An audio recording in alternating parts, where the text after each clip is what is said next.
ابو موسیٰ اشعری عبداللہ بن قیس رضی اللہ تعالیٰ عنہ سے روایت ہے، انہوں نے نبی کریم صلی اللہ علیہ وسلم سے کہ آپ نے فرمایا کہ مسلمانوں اور یہود و نصارہ کی مثال ایک ایسے شخص کی سی ہے کہ جس نے کچھ لوگوں سے مزدوری پر رات تک کام کرنے کے لیے کہا۔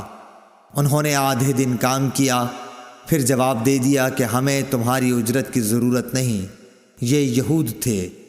پھر اس شخص نے دوسرے مزدور بلائے اور ان سے کہا کہ دن کا جو حصہ باقی بچ گیا ہے، یعنی آدھا دن، اسی کو پورا کر دو، شرط کے مطابق مزدوری تمہیں ملے گی۔ انہوں نے بھی کام شروع کیا، لیکن عصر تک وہ بھی جواب دے بیٹھے، یہ نصارہ تھے۔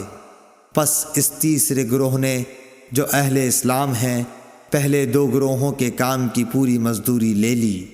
صحیح بخاری حدیث نمبر 558۔